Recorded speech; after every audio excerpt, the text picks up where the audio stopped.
That's one small step for man, one giant leap for mankind.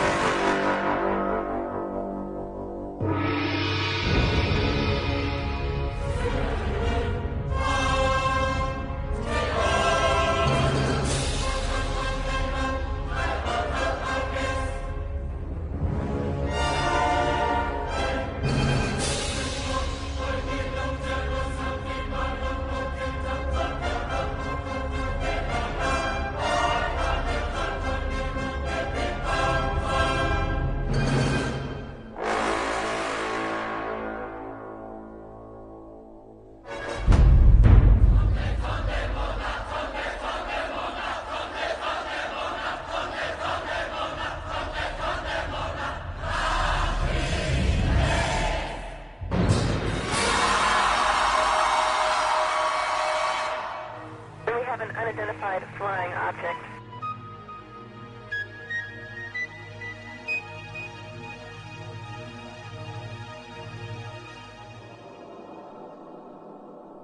Did it really happen? Did man really walk on the moon, just as Kennedy had challenged NASA to do?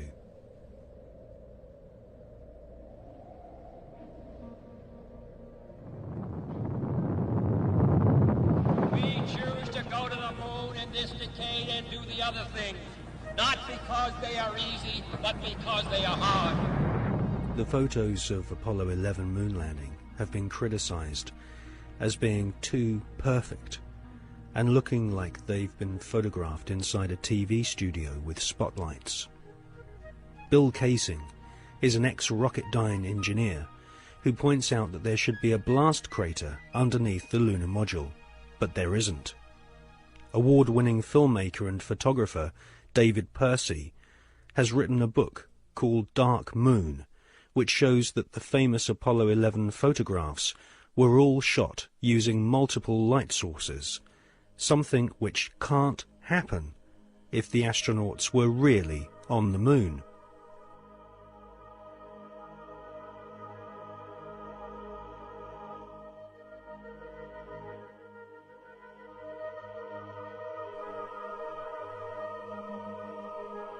Jim Collier, an American investigator, has pointed out that the lunar module was far too small for two astronauts in full spacesuits to maneuver around inside.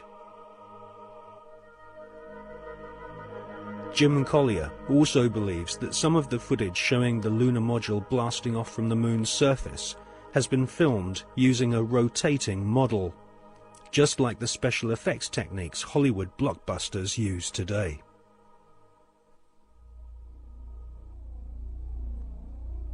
Now, for the first time on film, we present new evidence which proves that at least some of the official NASA photographs taken on the lunar surface are definitely faked, or at the very least, heavily manipulated. Join us now on a quest for the truth to the moon.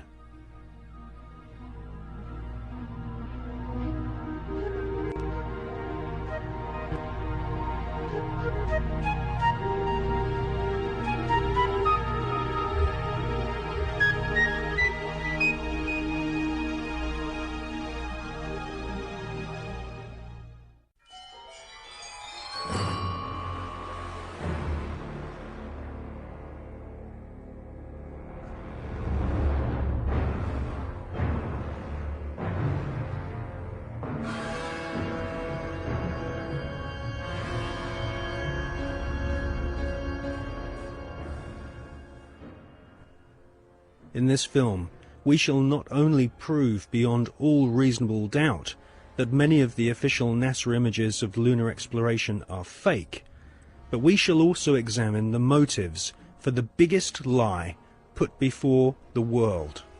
Why did NASA repeatedly fake lunar images and photographs?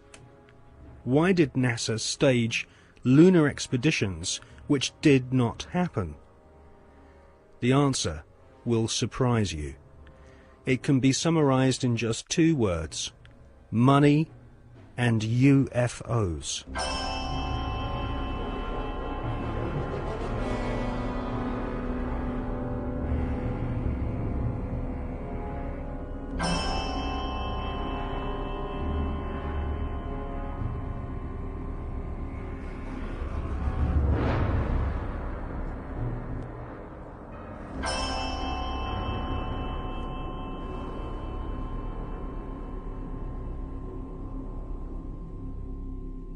But before we look at the motives for lying on such a vast scale, let's look at where some NASA scientists came from.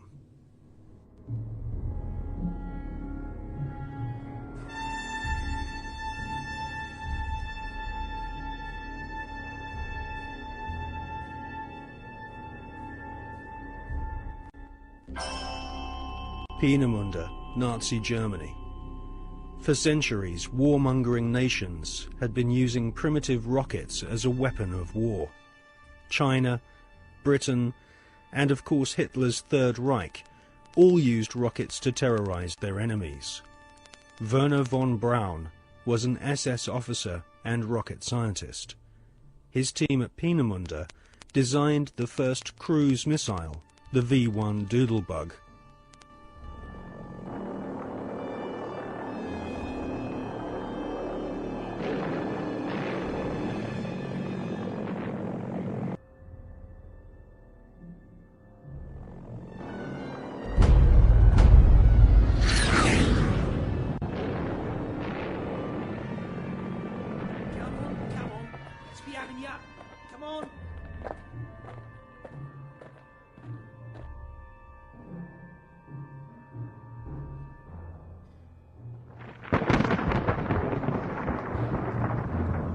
The V-2 rocket was the forerunner to the Saturn V rocket, which would supposedly take man to the moon.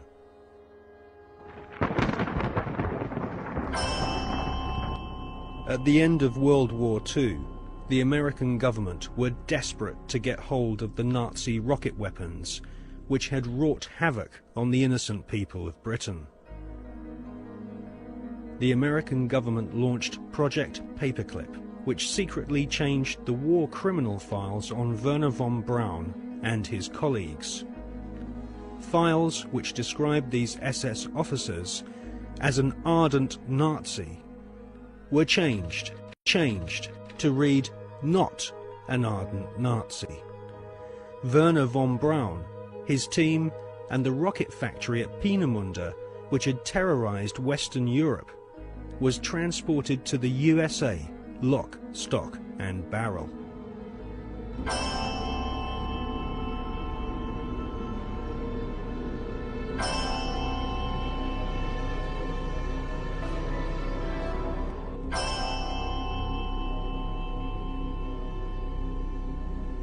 It soon became clear that the Nazis had a secret space program at Peenemünde and Nordhausen.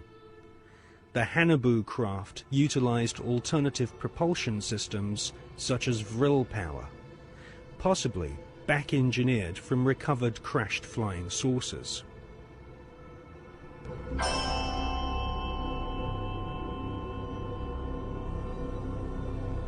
Prescott Bush was the grandfather of today's George W. Bush.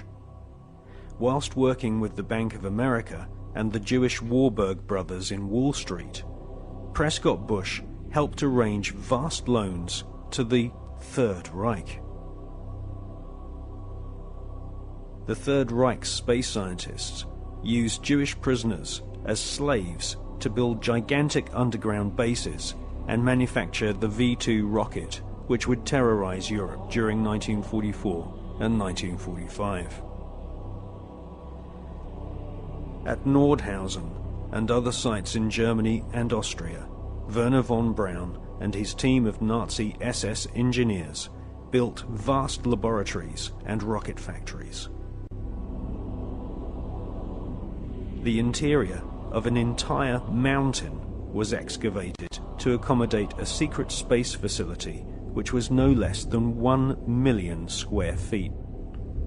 It was here, at Nordhausen, in top-secret underground bases, that a huge number of experimental rocket ships and circular flying discs were developed.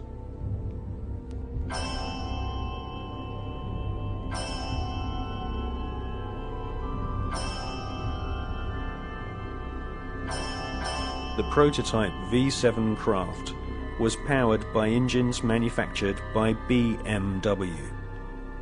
The V7 used 12 BMW 028 engines, which were powered with helium.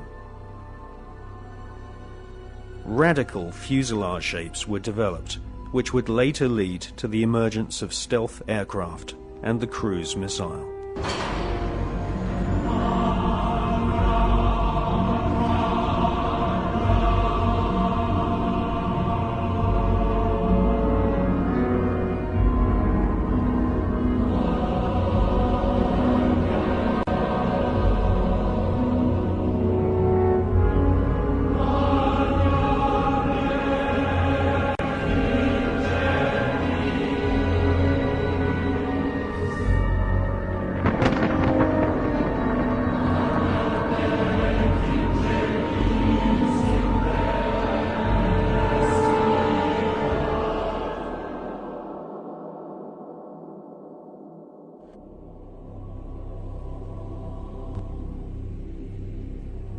Wernher von Braun and his team closely studied photographs of UFOs which had been photographed in Germany, Austria, Switzerland, and Russia.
These unidentified flying objects inspired the development of Nazi flying discs. After World War II, the underground base at Nordhausen was rebuilt in the Mojave Desert, a place we now know as Area 51. A tremendous sighting took place, and I'm just completely baffled right now. So is Mr. Anthony Hilder.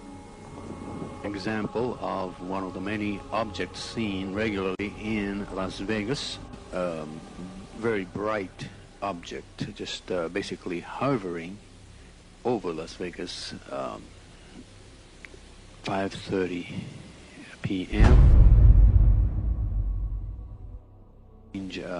Cylindrical object, a craft. We believe it could be some kind of an observation platform.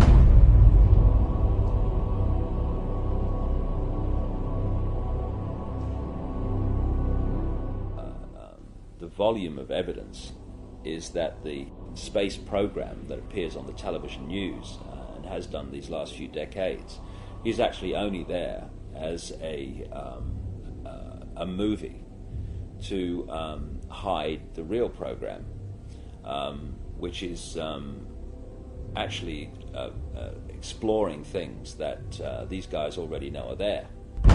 There's this secret agenda in which advanced knowledge that people in general never hear is passed on to the chosen ones that are chosen to have this information and to move it through the generations. The agenda for centralized control and all that stuff. And then there's the movie, which is there to hide all that. And the movie is the official version of events that pours out of the television. They're being sold a cover story to hide what's really going on, not just in terms of the space program, but in every area of our lives. I mean, what is the more classic and obvious cover story than weapons of mass destruction? We've got to go and get them. And clearly, you know, we see it was a cover story now. If you had a brain, you could see it was before. I've said in my latest book, Tales from the Time Loop, that we're looking at the Fourth Reich. And then I put under that brackets, or a continuation of the Third, which never ended. People have no idea, in the general population, because no one tells them, of the fundamental connections between the Nazis. That people now think, oh yeah, the Nazis have gone, and the American administration. First of all, the Nazis were funded out of Britain and America. Why is it that they were taking their wages home in wheelbarrows during the Weimar Republic? Germany was in economic catastrophe. A few short years later, they have a war machine that's taking on the world. How did this come about? Anyone else? Well, let's ask the Bush family. Because, and this is not just me, other researchers have come up with this, and a guy called John Loftus, who is he runs the Holocaust Museum in Florida, that Prescott Bush, who is the grandfather of the present president, he was a major executive of the Harriman Empire in America. And they had a company called the Union Banking Corporation, the UBC, which interfaced with the banking and steel empire in Europe of a guy called Fritz Thyssen, who was named at places like the Nuremberg trial and elsewhere as a major funder of Adolf Hitler and the Nazis. And what Prescott Bush, who was the key executive in the Union Banking Corporation, was doing was funneling money and other resources through the UBC into Thyssen's empire, and then it went to the Nazis, and that's where the war machine came from, also through the Bank of England. Only yesterday, every business, every profession was part of Hitler's system. The doctors, technicians, clockmakers, postmen. Practically every German was part of the Nazi network. They believe they were born to be masters, that we are inferiors, designed to be their slaves. A number of companies in which Prescott Bush was involved in were closed down during the Second World War under the Trading with the Enemies Act. William S. Farish, whose grandson is now Bush's ambassador to Britain, William S. Farish III, very close friend and horse interbreeder with the Queen of England.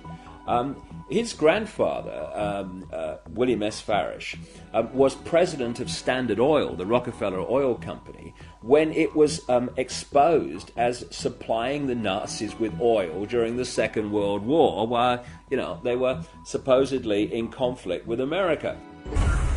So what you had then was this CIA, British intelligence operation called Project Paperclip, which was to get the Nazis, the major Nazis, with all and a lot that with tremendous knowledge that are not registered by history, out of Germany, so they would be safe, and into South America and North America to continue this agenda up to the present day. And so this is why you have Nazi after Nazi turning up as founders of and creators of NASA and all these other institutions, the CIA, that appeared immediately after the Second World War.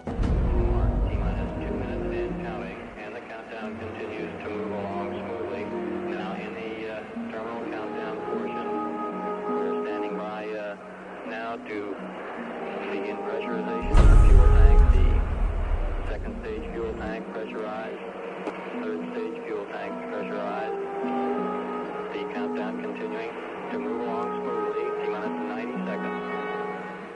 Now looking at the liquid hydrogen tanks as they become pressurized, LH2 aboard the second stage, pressure 17. Final guidance release, we'll expect engine ignition at 8.9 seconds.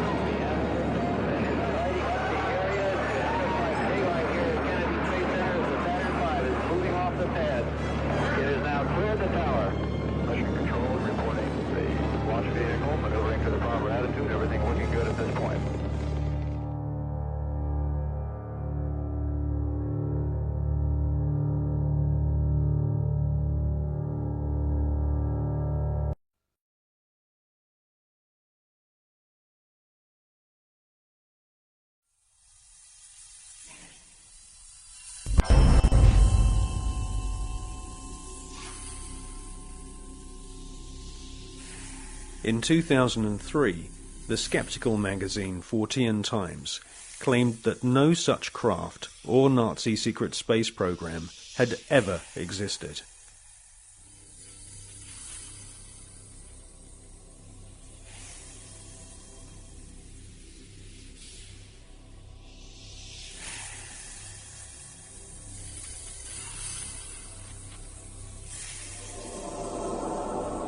But we have been given patents from leading German manufacturing companies, including Juha, Krups and BMW, which prove beyond all reasonable doubt that Hitler considered the Nazi secret space program a top priority.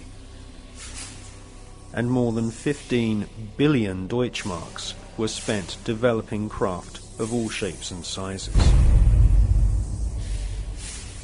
Secret memos from SS officers revealed that Werner von Braun and Hitler both believed that there were alien civilizations in the universe, and it was their intention to not only conquer all nations on planet Earth, but to also colonize the moon.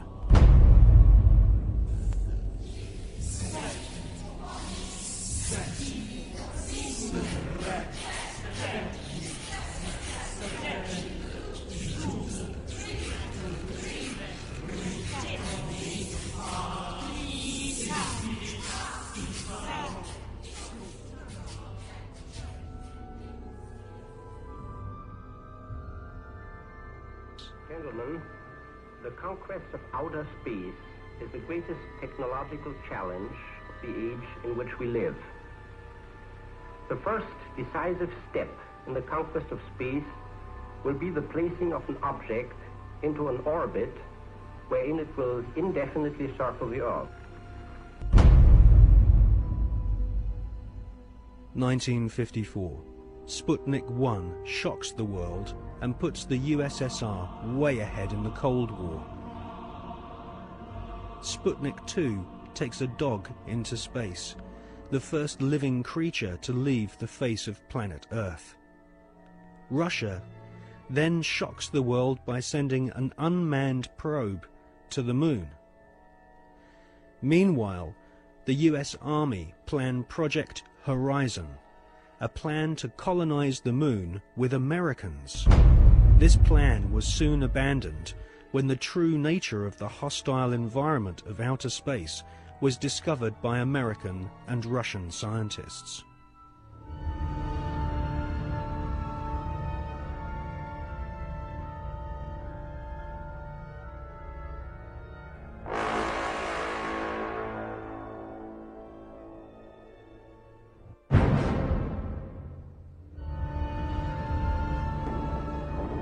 1958. Spectacular rocket failures destroy American morale.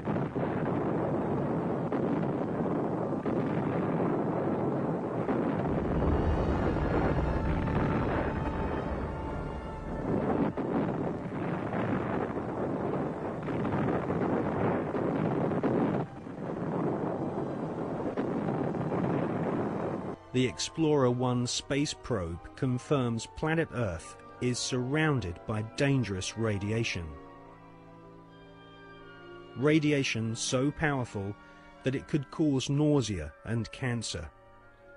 The Van Allen radiation belts and solar particles from the Sun are extremely hazardous to humans.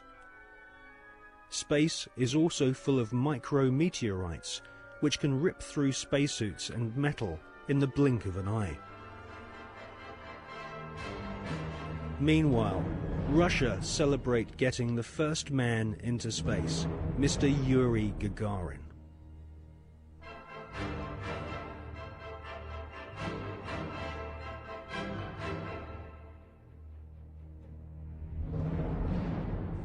There was already a parallel space program, and it had been continuing from even before the time that NASA was created in 1958. October 1958, NASA were incorporated by President Eisenhower. The secret space program was run by the Department of Defense. It took its original form in Project Horizon, which was established in 1959, the habitation of the colonization of the moon. The reason for that was that whoever controlled the moon controlled the Earth. If you could launch rockets from the moon onto your enemies on Earth, they couldn't possibly retaliate, therefore you had the upper hand.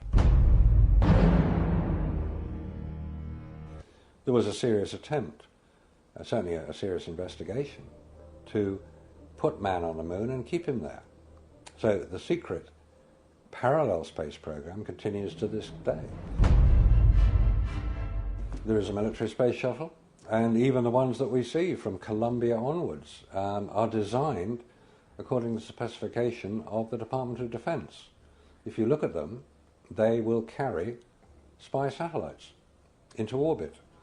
And if you want to know what a spy satellite looks like, the Hubble telescope is one. That is the design of what's called the KH-12, the keyhole satellites, which are used today over enemy territory, which is presumably any territory that is not American. Regardless of the dangers of radiation, and without having spacesuits nor spacecraft which can protect the occupants from radiation, NASA convinced the American people to pay $40 billion for the space program.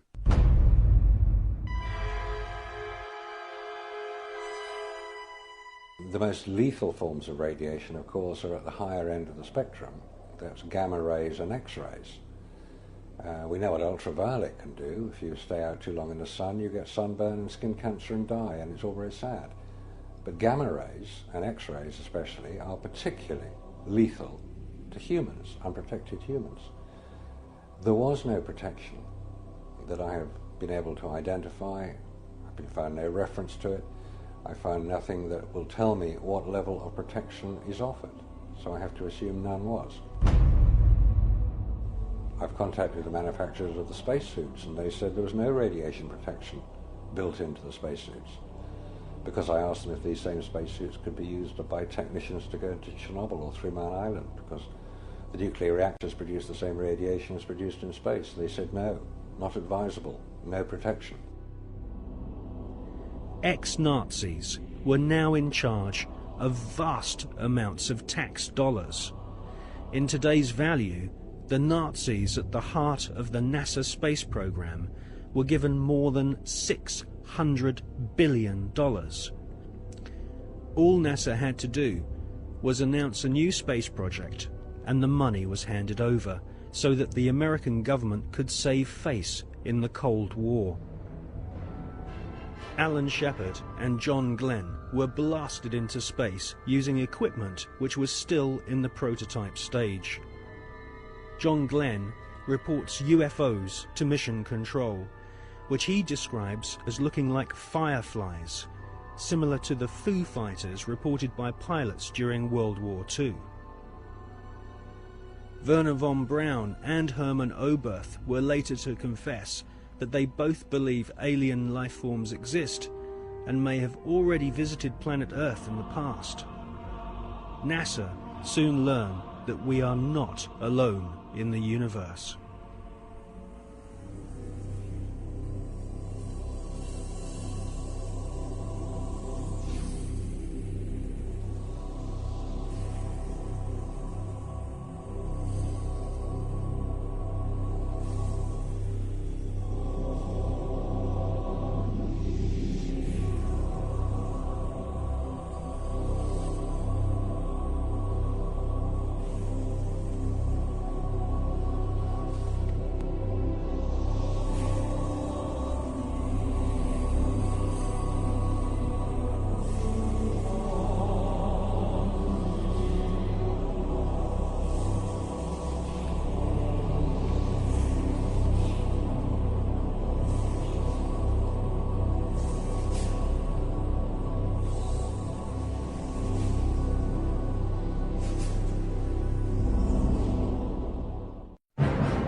In Jonathan Eisen's excellent book, Suppressed Inventions, he interviews Werner von Braun's mentor and teacher, Dr. Hermann Oberth. Dr. Oberth makes it quite clear that he has studied the aeronautic performance of UFOs.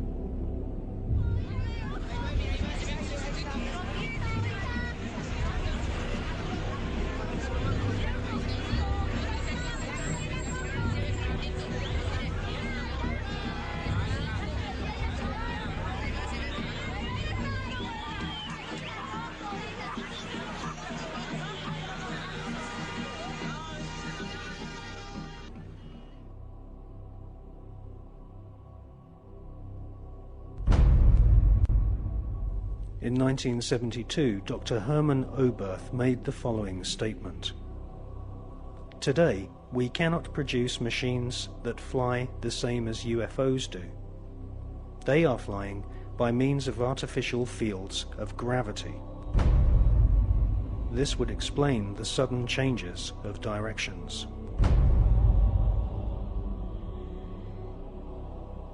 This hypothesis would also explain the piling up of these disks into a cylindrical or cigar-shaped mothership upon leaving the Earth, because it is in this fashion that only one field of gravity would be required for all the flying saucers. Dr. Oberth then added, "We cannot take credit for our record advancement in certain scientific fields alone. We have been helped, and we have been helped by the people of other worlds."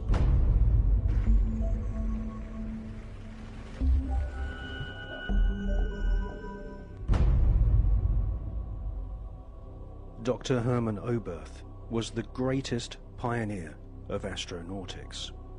Hermann Oberth made his statement in 1972. Almost 20 years later, in 1991, amateur footage of UFOs stacked up in a cylindrical formation was filmed in Mexico City.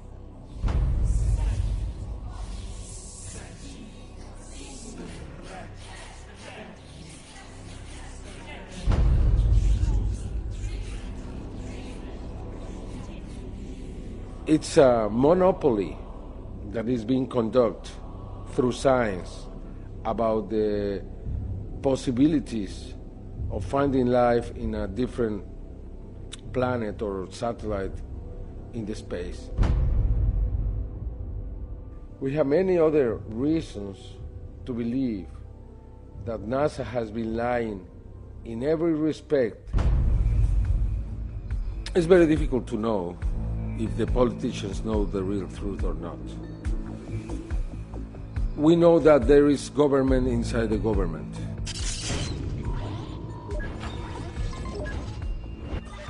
We know that there is military intelligence. We know that in America, after the Manhattan Project was created, that group subsists. And that group was the one who handled the Roswell crash, the Socorro crash, and others. Are you talking about Majestic 12? Yeah, probably it's a different name now. Now it's not Majestic 12, now it's something else. I'm here to discuss the so-called flying saucers. The Air Force interest in this problem has been due to our feeling of an obligation to identify and analyze to the best of our ability anything in the air that may have the possibility of threat or menace to the United States.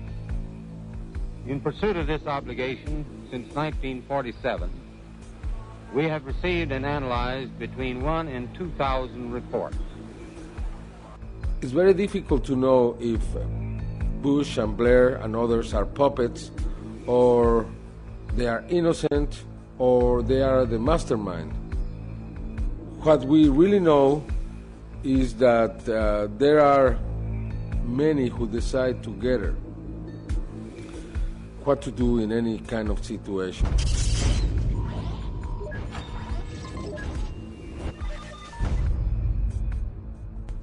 The Russians now have a very different policy around this phenomenon. We have to remember that when Gorbachev met Reagan,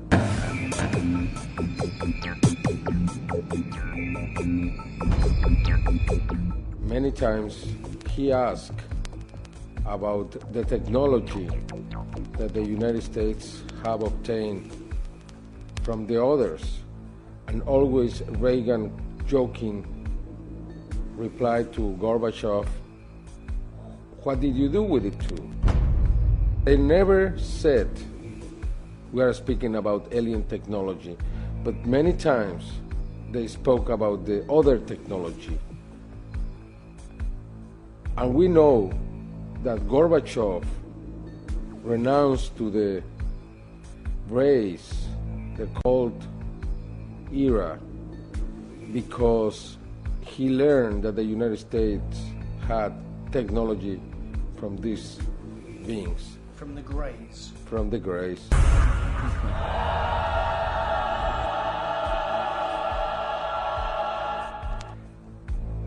From then on, we saw many cosmonauts talking openly about what they saw.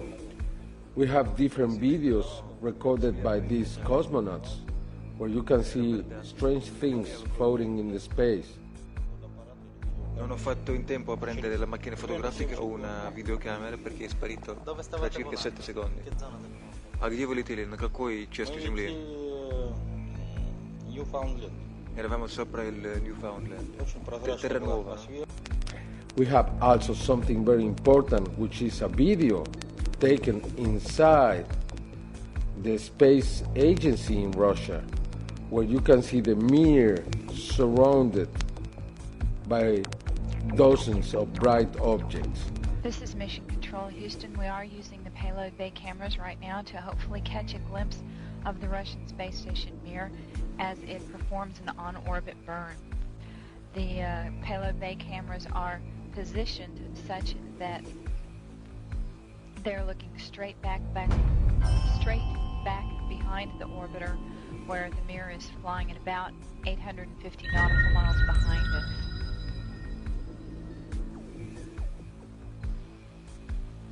No joy from here, sorry. Hope it was a good one, though, for our friends. Thank you, sir. We could not see it here either. We'll wait 2 or 3 more minutes till sunrise, and then at that time give you a go for KU stow. Board mission lapse time of 7 days, 13 hours, and 17 minutes. This is Mission Control, Houston.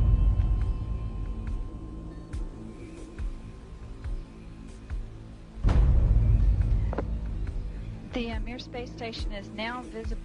Yeah, we do see something flashing visually, but we're not sure that might be...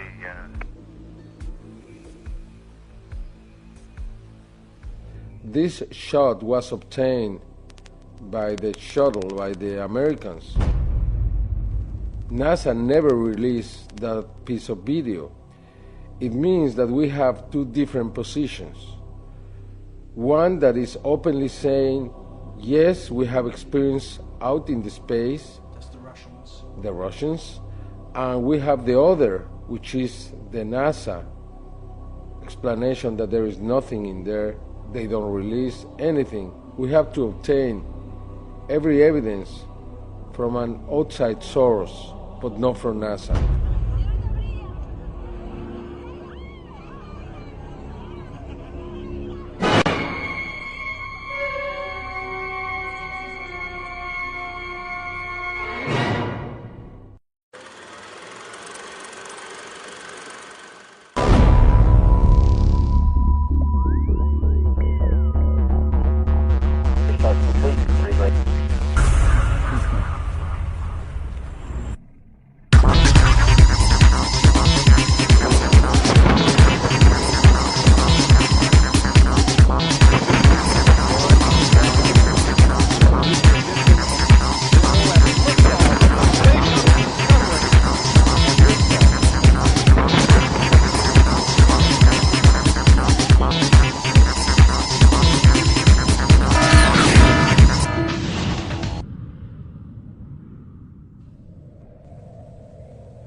There are creatures living in outer space.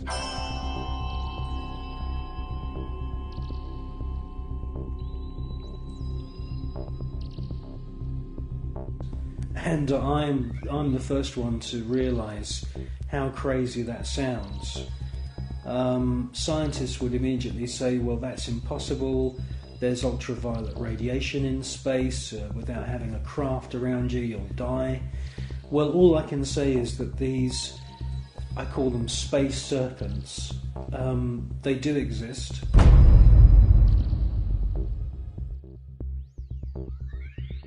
They've been filmed by Story Musgrave, who's a senior space shuttle commander. He's been with NASA for 30 years. He's seen one of these space serpents on 2 occasions. He's filmed it on 1 occasion.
They've also been filmed from the ground, flying around in the upper atmosphere.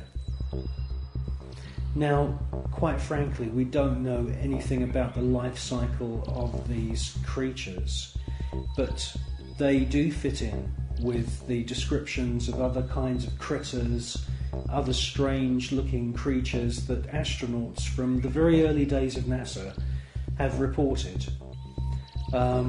I suspect that they use some form of photosynthesis, and I suspect that they hydrate themselves by flying in the upper atmosphere of planets.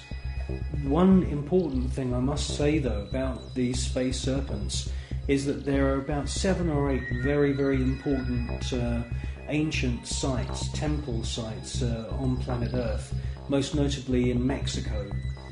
And these temples are dedicated to the memory of flying serpents. And this is what we see in this footage, is flying serpents. There also seems to be a very interesting relationship between the flying serpent and these small luminous spheres.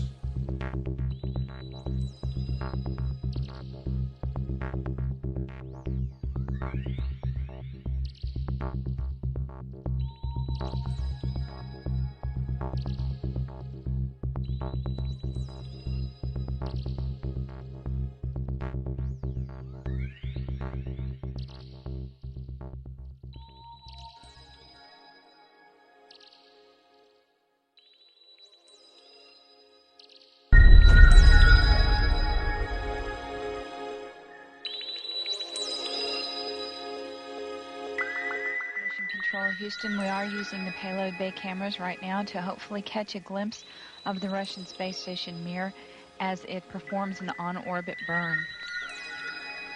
Though it will be difficult to pick Mir out from the stars as they pass behind us, the payload bay cameras are positioned such that they're looking straight back behind the orbiter, where the Mir is flying at about 850 nautical miles behind us. Well, obviously this is a massive faux pas that this piece of footage was accidentally broadcast. The person who's passed me this piece of footage is now dead. The footage that we see, mostly of UFOs, has been filmed with image intensifying equipment.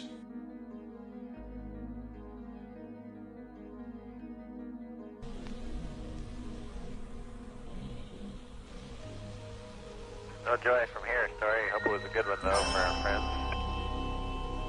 Thank you, sir. We could not see it here either. We'll wait 2 or 3 more minutes till sunrise, and then at that time give you a go for KU stow. We're at a mission lapse time of 7 days, 13 hours, and 17 minutes. This is Mission Control, Houston.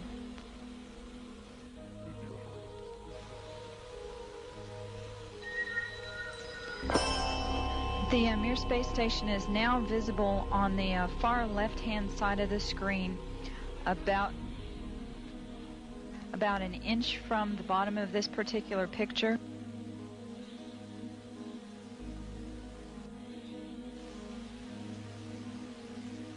Okay, the Mir space station is the small flashing light in the center, about an inch from Camera Charlie on a monitor. The left-hand side of the screen. It's slowly... Tally ho on the camera. It is slowly moving closer to the left-hand side and is has a very light flashing to it. We think on the middle of the screen, way to the left-hand side.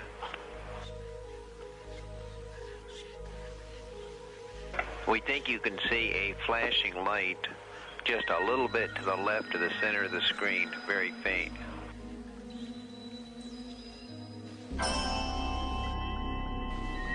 Okay, we do see something flashing visually, but we're not sure that might be...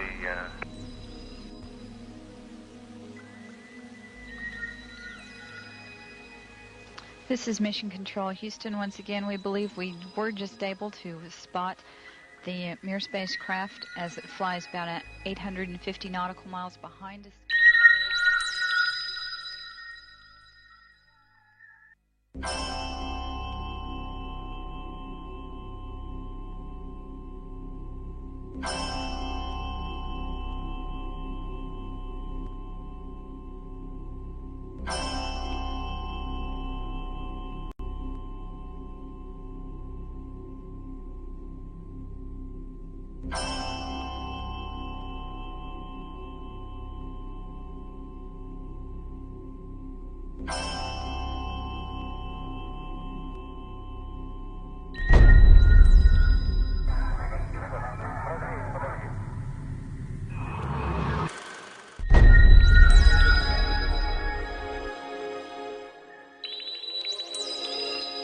Yes, STS-80 was a very, very strange space shuttle mission. What we see is a lot of activity. It can't all be put down to natural phenomena. James Oberg at NASA and all the other pundits at NASA would love you to believe that these are all ice crystals and space junk and debris. Quite frankly, if there was that amount of debris, that sheer number of shooting stars flying around in close proximity to the space shuttle and the Mir space station, it would be not safe to put craft up into space. A piece of rock just a few millimeters across, travelling in the opposite direction of the space shuttle, would rip through the entire structure of the space shuttle and cause a fatal accident.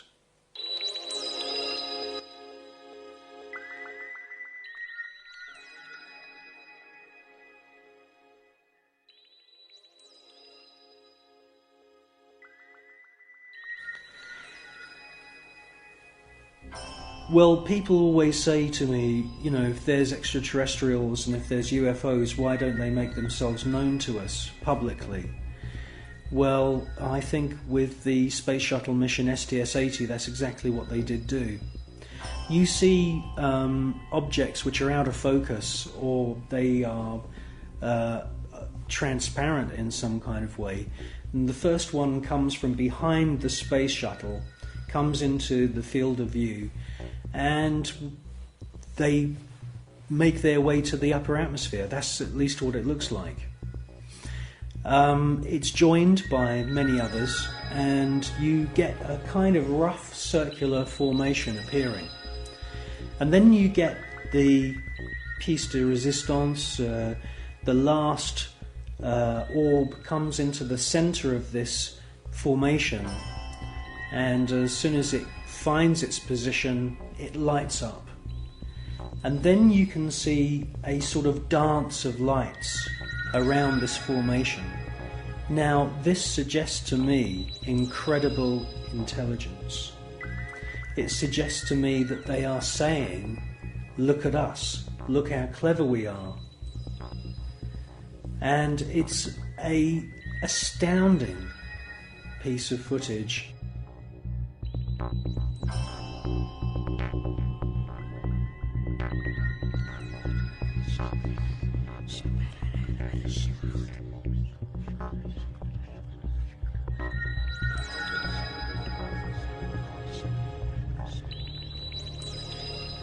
These extraterrestrial craft are attracted to thunderstorms, and many, many times we see lightning on the surface of the planet or in the atmosphere of planet Earth.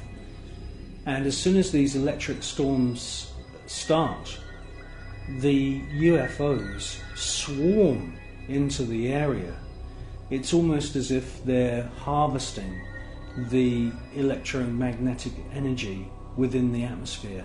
And in actual fact, there are unseen forces in the atmosphere, etheric flows of what the German scientist Wilhelm Reich described as orgone energy, and it could be possible that these UFOs are sucking energy from these electric thunderstorms on planet Earth, and this is where they're getting their energy from. You should concentrate on the first object that appears, and you will see that it holds its position. Many TV stations have actually broadcast this STS-80 footage, but they only show you the few seconds of the large glowing orb coming from the lower atmosphere.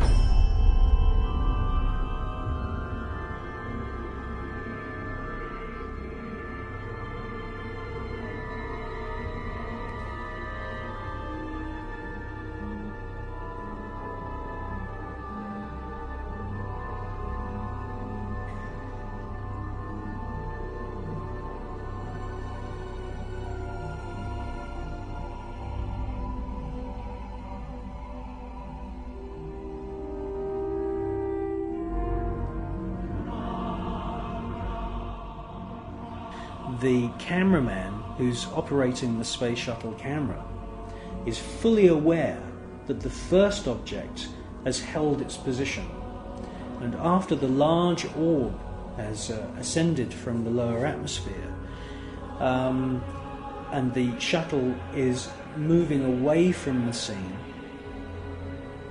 the cameraman is actually zooming in at the end of the sequence to double check the position of the first luminous orb, and it's a fascinating piece of video.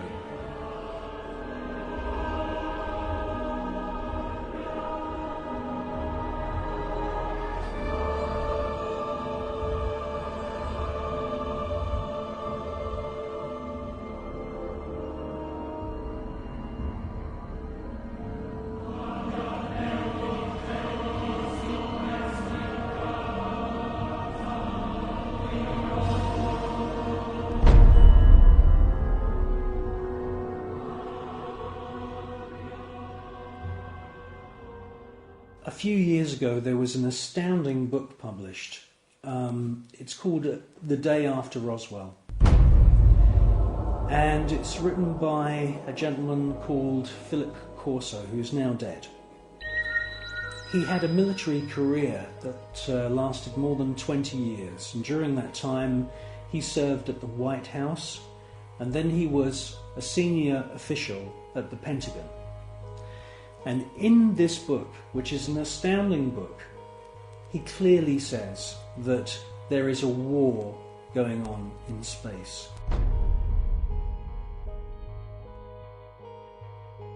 In other words, NASA and the American military have designed weapons. He says in his book that some of the weapons are based on patents of the genius inventor Nikola Tesla. Philip Corso tells us that there are plasma beam weapons being used against these UFOs, and that sometimes these UFOs are hit.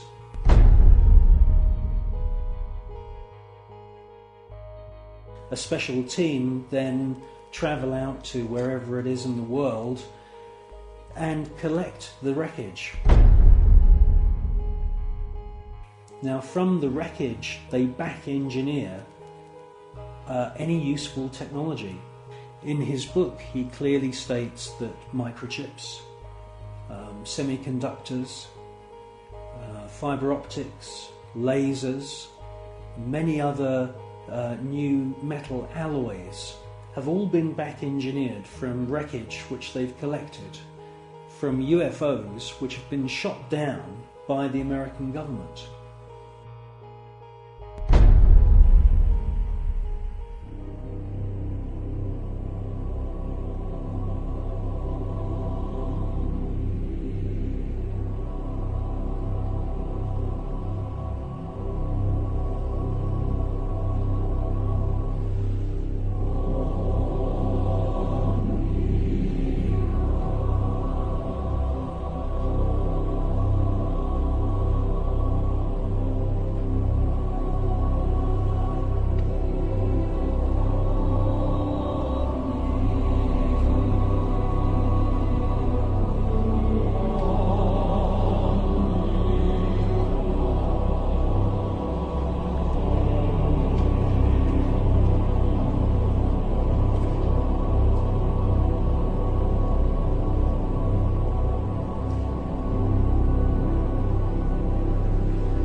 I believe that what we're seeing with the footage from Space Shuttle mission STS-48, that we are seeing several intelligently controlled extraterrestrial craft. And yes, I do believe that the flashes are the firing of some very, very top secret weapon which is able to produce an electronic or electromagnetic plasma kind of death ray that is being used against these UFOs. I do believe that that is exactly what we're seeing.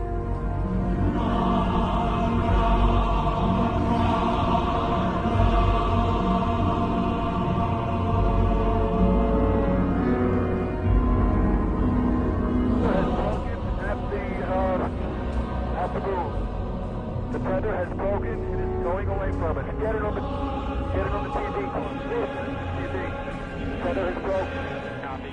Space Shuttle mission STS-75, the tether incident. A lot has been said about this incident. Personally, I feel that most of the objects that you see are actual individual parts of the tether, just floating around in space, and that they're out of focus. It's a fascinating piece of footage, and I wouldn't be surprised if there weren't, quite a few UFOs coming into the scene to check out our technology, just the same as they've done many times before. The crew can see the tether and see the satellite. It's beautiful.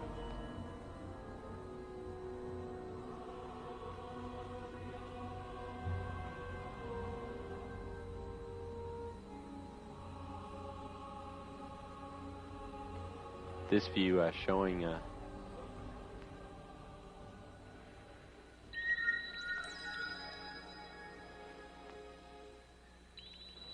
satellite. Again, just moving into sunrise.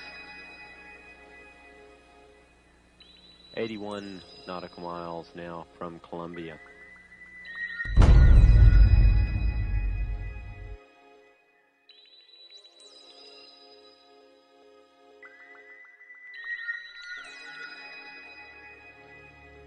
You clearly hear one of the astronauts being told there's an object at your 11 o'clock position.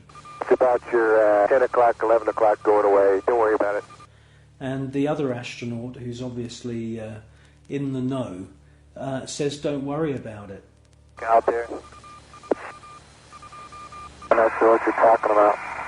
I suspect that the senior astronauts, the astronauts who've been up more than just once, are fully aware that there is a very large number of unexplainable objects flying around. Never mind.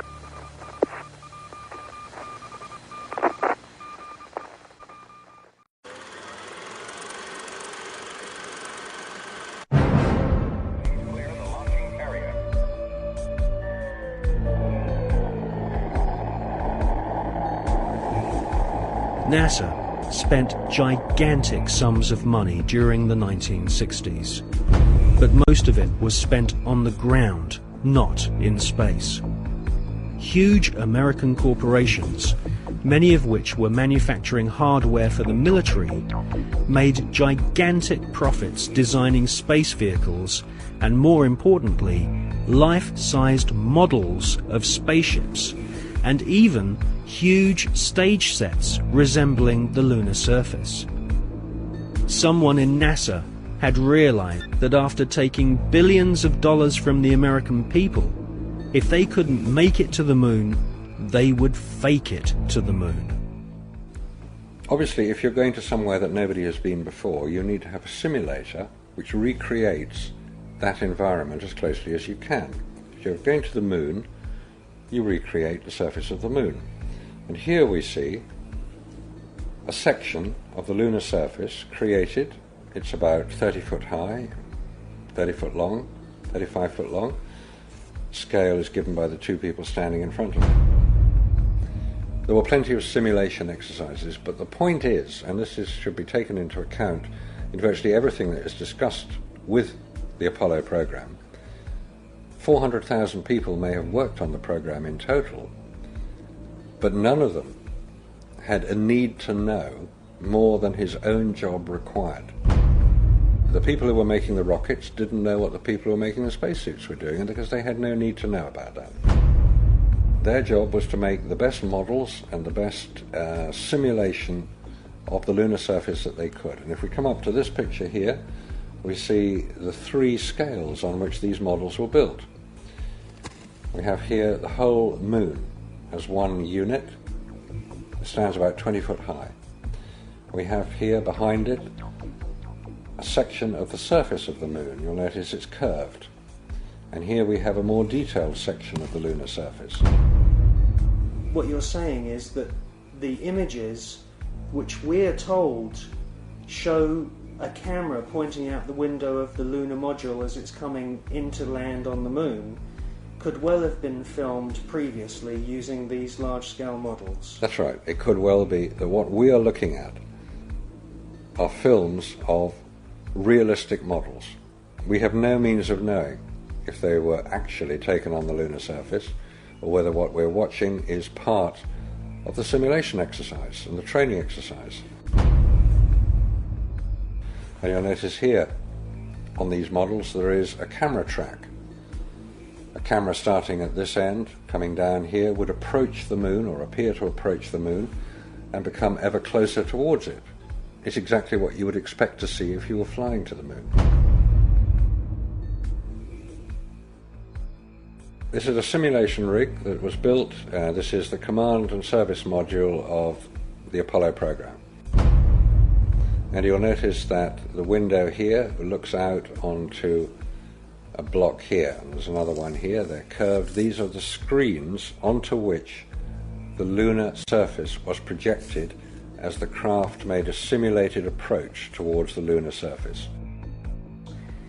Is what we're seeing a mixture of fact and fiction? It is fact, it is fiction. It's mixed together. It's hard to separate them until you examine it closely.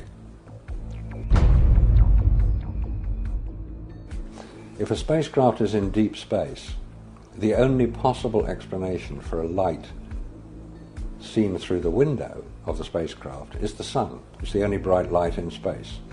If it's not the sun, then it has to be some other artificial light, which implies that that particular image is possibly fiction. July 1961. NASA was soon being criticized for the flimsy construction of their hardware. The first orbital capsules did not even have windows in them for the astronauts to look out of. One of the most vocal critics was one of NASA's most respected astronauts, an all-American hero named Virgil Gus Grissom, who almost drowned when recovery helicopters were unable to lift his space capsule from the sea. After a successful journey into space, Gus Grissom almost died through NASA's bad planning. Or was this an early attempt to silence Gus Grissom?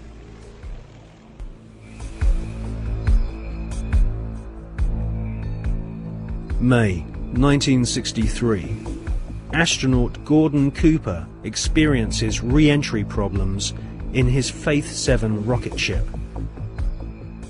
7, 6, 5, 4, 3, 2, 1. Roger, have a lift off and the clock is operating. That's the clock. Take my 7, base 7 on the way.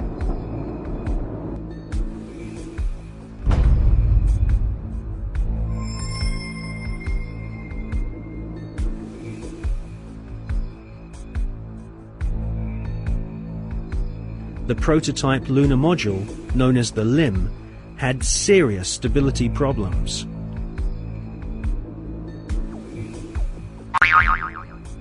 At this stage, there was no guarantee that even if NASA managed to get a spaceship orbiting the moon, they could land safely without killing the crew.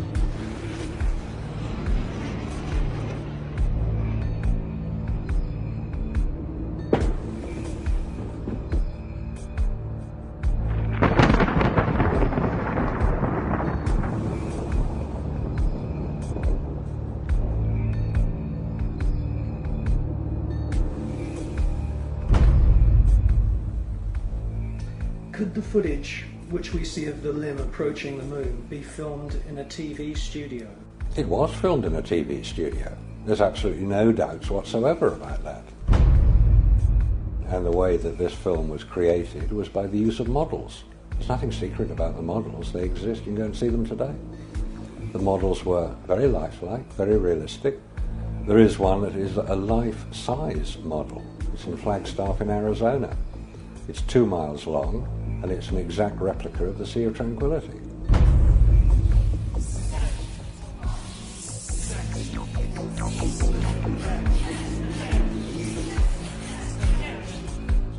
The photographs were used to create from those images the replica of the Sea of Tranquility, so that if it was flown over in a helicopter, it would appear as if it was a spacecraft approaching a similar area to land.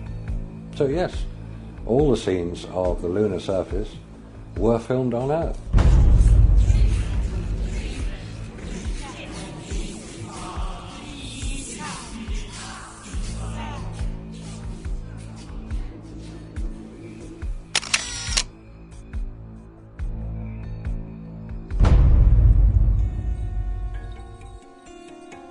June 1965.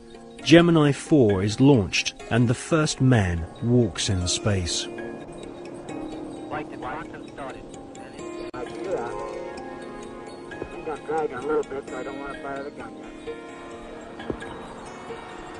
Okay, I'm out. Okay, now, close the ring.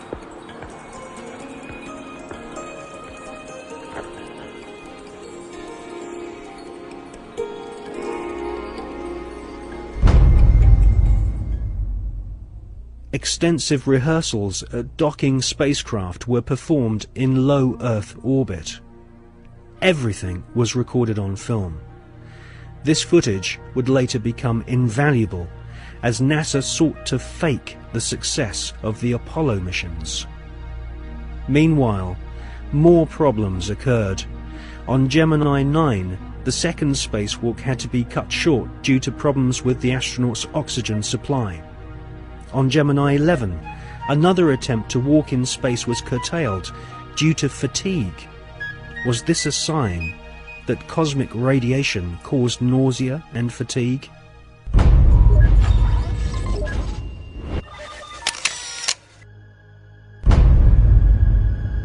NASA could not risk the public humiliation of having brave astronauts crashing to their deaths on the lunar surface broadcast on live TV.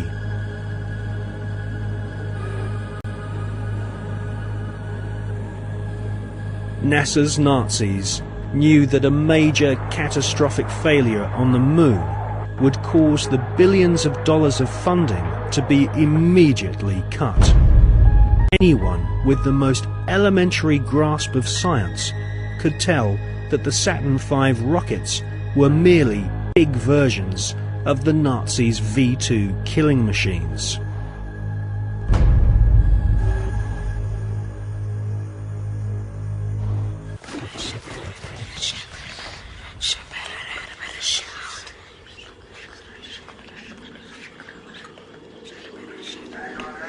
The crew of Apollo 8 has a message that we would like to send to you.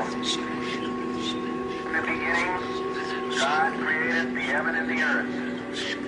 And the earth was without form and void, and darkness was upon the face of the deep. And the Spirit of God moved upon the face of the waters. And God said, "Let there be light." And there was light. And God saw the light, that it was good. And God divided the light from the darkness. And God called the light day. And the darkness he called night, and the evening and the morning were the first day. And God said, "Let there be a firmament in the midst of the waters. Let it divide the waters from the waters." And God made the firmament, and divided the waters which were under the firmament, from the waters which were above the firmament. And it was so. And God called the firmament heaven, and the evening and the morning were the second day.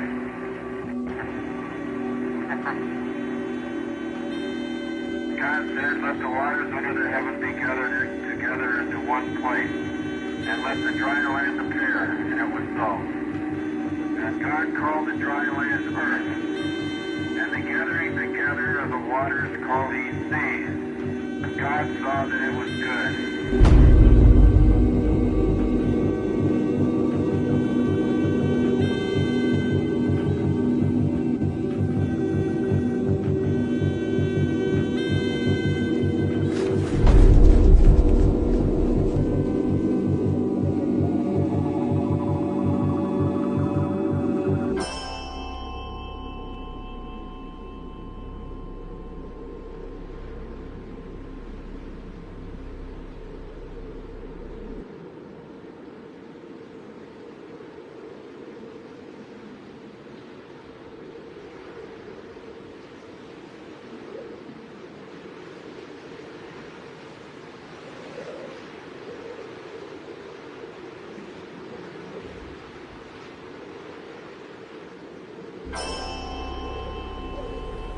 It is wrongly perceived by the mainstream media that there has never been an official report of a UFO by any NASA astronaut. This is simply not so. Since the early experimental orbital craft were developed by ex-Nazi SS officers on behalf of NASA, American astronauts have continually reported strange UFOs. In many cases, photographs and even film was shot of these mysterious, unidentified flying objects. During his pioneering orbital flights in the Gemini 7 capsule, NASA astronaut Jim Lovell clearly alerted mission control of a bogey at 10 o'clock high.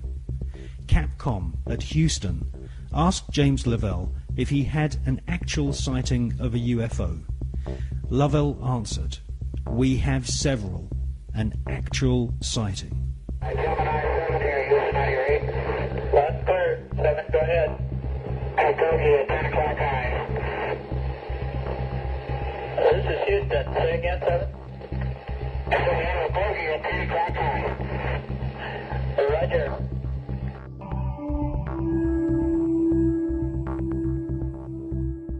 On the 4th of June 1965, astronaut James McDivitt reported seeing a cylindrical-shaped craft. Could this be one of the cigar-shaped motherships which have been filmed from the ground on many occasions, most notably in Russia and California during the 1970s?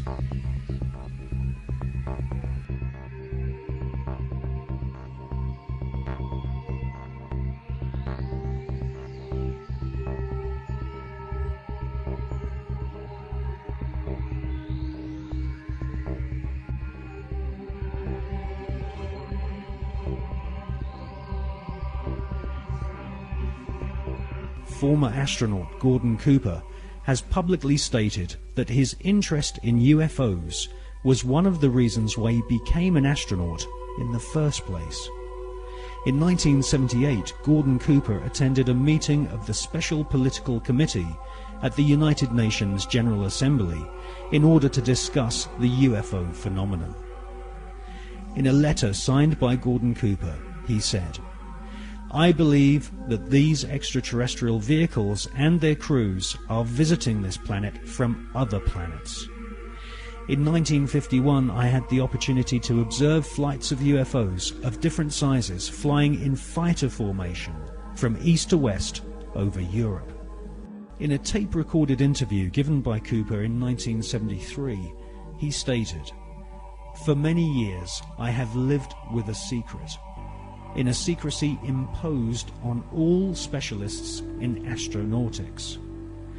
I can now reveal that every day in the USA, our radar instruments capture objects of form and composition unknown to us."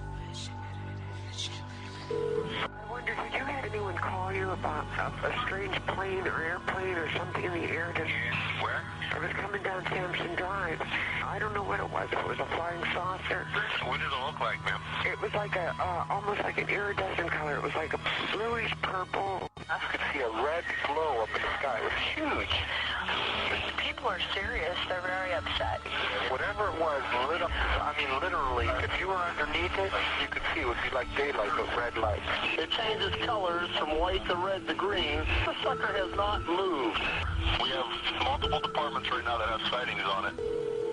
This is not a prank phone call, I swear to you. No, is it? They're sitting stationary. I got 3 of them. What do they look like?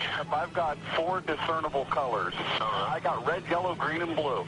And the one just was like flashes. So if they're those planets those guys were talking about, then they're planets with Christmas lights on. This is weird. In 2002, astronaut Scott Carpenter was interviewed by the late Graham Birdsall of the British UFO magazine. Scott Carpenter and his fellow veteran astronaut friend John Glenn both witnessed strange creatures in space during their pioneering flights. Now, there were so many unknowns in the early days, and this is a fact of the matter. We were really not sure after John flew whether or not there were critters, living critters out there somewhere.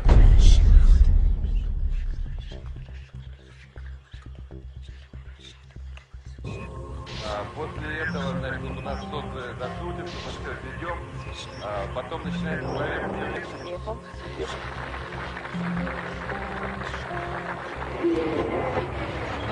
Yes, we have some, not thousands, some cases when Russian astronauts watched objects. Yes.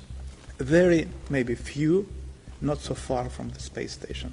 Mostly over the Earth, very close to Earth, but it doesn't matter. From outer space, you can see it as if it's very, very close to you. And I talked to Musa Manarov and I talked to Gennady Strikalov and the other astronauts, and they told me that they have seen much more cases of UFOs, but without possibility to film it, because he said, it's always like with Russians. When you see something, whether this camera is without battery or with battery lying at the other end of a spacecraft, or, as Musa once told me, I see strange, interesting objects, but at the same time a spacecraft is coming to me and I need to dock it, and I can't leave the place and film it.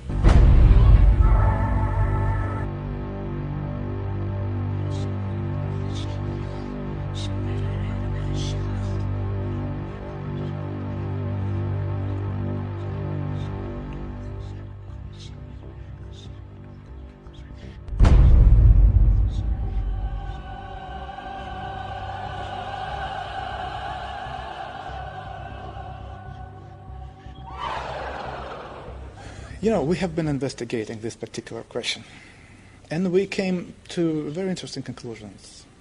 I wouldn't say that millions of people or thousands, no, but there are many people who have not been abducted because on their level of knowledge and on their level of understanding and abilities, they do not need to abduct people. No. I will try to explain what's going on. When you say they, you're talking about the... It is, yes, it is. It is.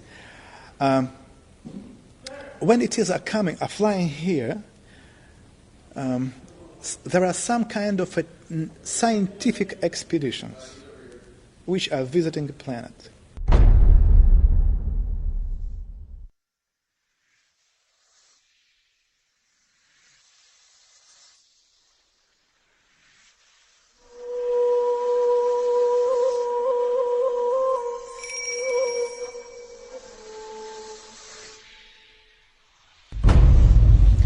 For us, it was very unusual to find out that the deepest and the most important interest for them is the God.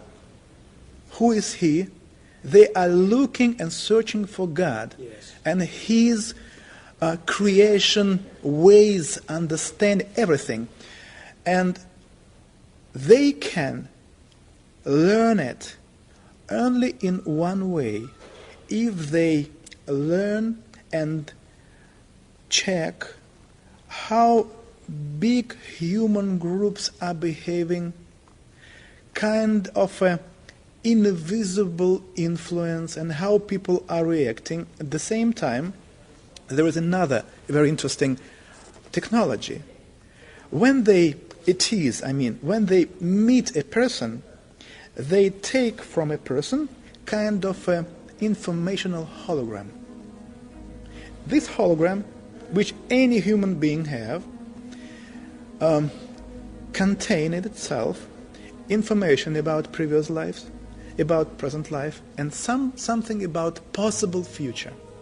They take this hologram, informational hologram, and then to be able to read it, to decode information, they need to have a special key. This special key is the sample of your way of thinking. For this reason, to have this key, they somehow transmit into your brains a hard idea, like, just an example, you are living wrong. You broke our laws on this planet. This is the reason why very soon, when the sky became dark, thousands and thousands of people will die, and only few of them will stay alive. And at this particular moment, when a human being starts to analyze this information, they just read it, like they take it like from a computer. Hops, that's it. They don't need anything. They take this hologram, they take this key, and then keeping this hologram anywhere there, they can have any information about a human being and what's going on with him and his surroundings.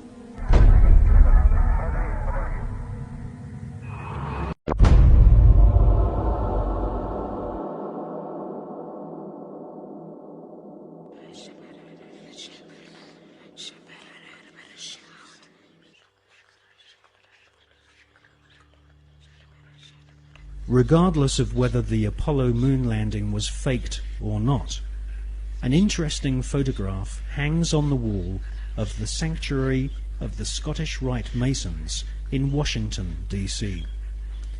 This photograph shows astronaut Neil Armstrong holding a Masonic apron over his spacesuit. The photograph has seemingly been taken on the moon, or at least on a studio set which resembles the surface of the moon. Neil Armstrong has become a mysterious character since his alleged moon expedition. According to the records of the Ohio Grand Lodge of Masons, Neil Armstrong's father is a Freemason. In fact, Neil Armstrong Sr. is a high-ranking 33rd degree Freemason. Neil Armstrong's co-pilot, the second man to have allegedly walked on the moon, was Buzz Aldrin. At the time of the Apollo 11 mission, Buzz Aldrin was a 32-degree Freemason. They were in good company, as many of NASA's astronauts were also Freemasons, including Gordon Cooper, Walter Schirra, John Glenn, Edgar Mitchell, Thomas Stafford, and Paul Weitz. These men were all members of the Brotherhood, all sworn to keep secrets on pain of death. These astronaut Masons were under the leadership of Kenneth Kleineknecht, who was NASA's Apollo space program manager.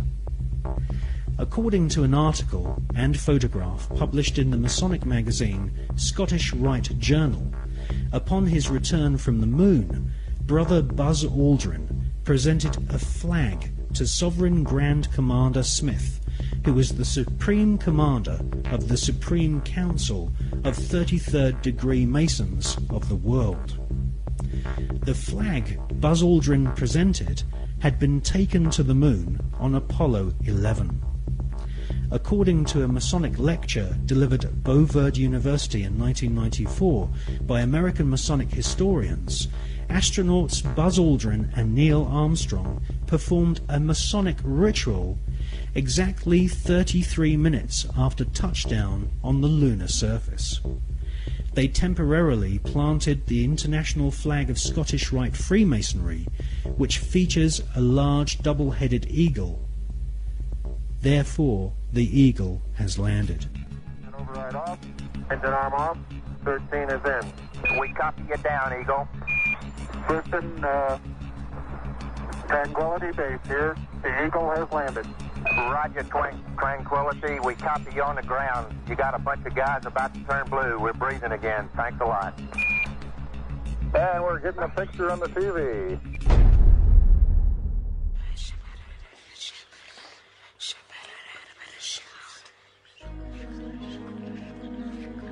The short Masonic ritual Armstrong and Aldrin allegedly performed declared the celestial body of the moon to be the property of the Masonic God. Who is the Masonic God? As confirmed by former Supreme Commander of the 33rd Degree and Grand Wizard of the Ku Klux Klan, Albert Pike, the Masonic God is Lucifer.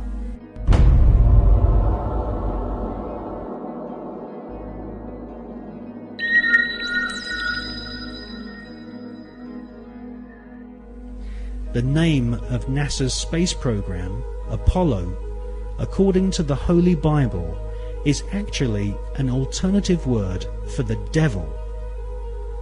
We can see this in the Bible as the word Apollyon. Apollyon appears as the name of Satan in the original texts of the New Testament Gospels.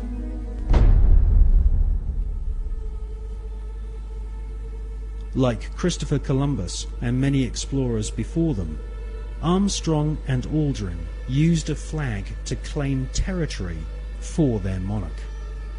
Upon their return, NASA Space Program Manager Kenneth Kleinecht invited the Apollo crew to a secret Masonic ceremony, which saw Kleinecht's brother be appointed to the Sovereign Grand Commander and titular head of all Scottish Rite Masons throughout the world.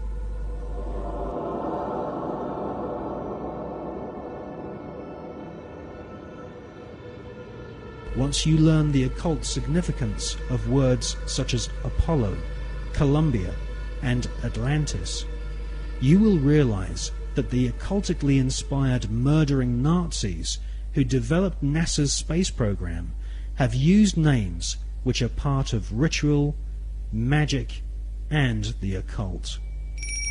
Hawati en tawi, tem jafar kau, ta pen em awef, mu f, ta f, sem f, menemenet f nebet, hayit nebet, henenet nebet, jedefuet f, awet f, haset, semawu em sanuet.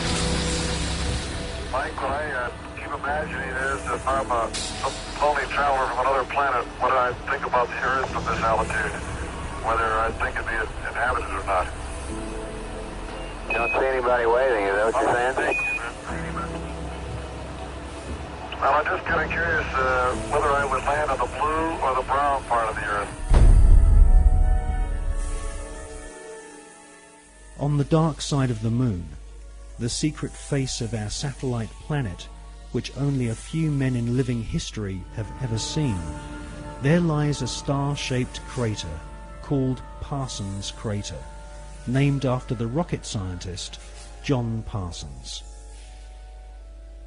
John Parsons is known by several names. He was born under the name Marvel Whiteside Parsons, and soon became involved in the occult. Charles Taze Russell, who invented the Jehovah's Witness movement in America, predicted that the beginning of the end of the world would commence on October 2nd, 1914. On this very day, rocket scientist John Parsons, better known in occult circles as Jack Parsons, was born. A brilliant rocket engineer, Parsons soon entered into correspondence with SS Nazi officer Werner von Braun, and by the age of 13 had begun summoning evil spirits and demons using magical rituals which Parsons had learnt from British occultist Aleister Crowley. Aleister Crowley styled himself as the Beast, and Jack Parsons referred to Aleister Crowley as his father.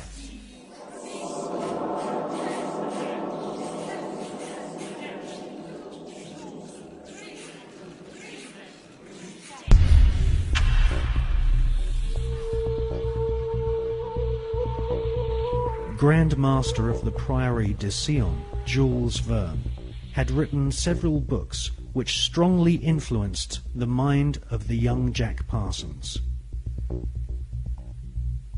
In 20,000 Leagues Under the Sea, Jules Verne prophesied the invention of a submarine vehicle which could wage war from the depths of the oceans. In newspaper reports read by the young Jack Parsons, he saw German U-boats launching futuristic torpedoes, travelling under the sea and causing death and chaos. Young Jack Parsons wrote in his journal that if the French author Jules Verne's submarine was a tangible possibility, then why not the rocket ship which travelled to the moon and back in Verne's other books? For most of Jack Parsons' adult years, he was an adept of occultism and a distant disciple of Aleister Crowley. When Crowley visited California and gave the go-ahead to form a new chapter of his OTO Satanic Secret Society, it was Pasadena, the hometown of Parsons, which was chosen. Jack Parsons developed and patented several liquid and solid fuel rocket engines. His patented designs are still being used to this day on intercontinental ballistic missiles such as Polaris and the Space Shuttle. The Polaris nuclear missiles use Parsons rocket technology, which has a pentagram-shaped void impressed into the solid rocket fuel to aid faster burning. Parsons also patented an acid aniline mix, which was used on the first generation of Titan nuclear missiles, used to deliver deadly warheads and also used for high-level atmospheric tests.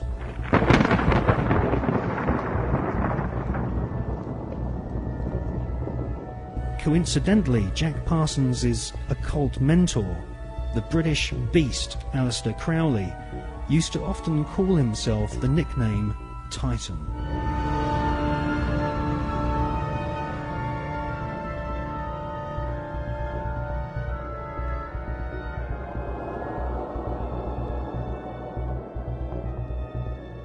On April the 15th, 1942, Parsons demonstrated a plane powered by two liquid fuel rocket boosters at Edwards Air Force Base.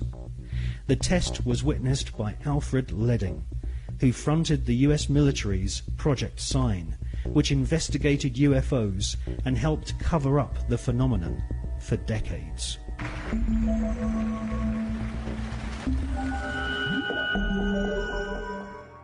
Jack Parsons revered the English Satanist Aleister Crowley, and eventually became the leader of one of Crowley's secret cults called the OTO.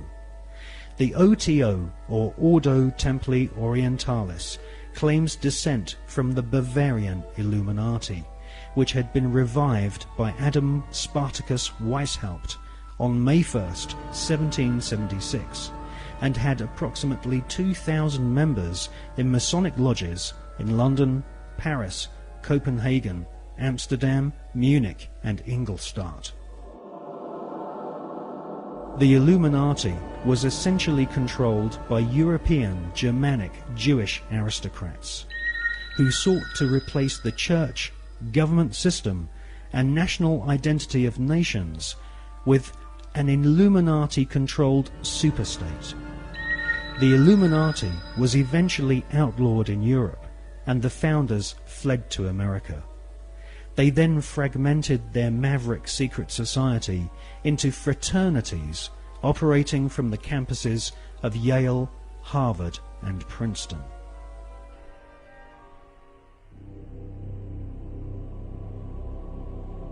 From his pulpit in Brooklyn, New York, charlatan priest Charles Taze Russell prophesied that from October the 2nd, 1914, the beginning of the end of humanity would commence, with the emergence of the Antichrist and Babylon the Great, as foretold in the Bible's Book of Revelation.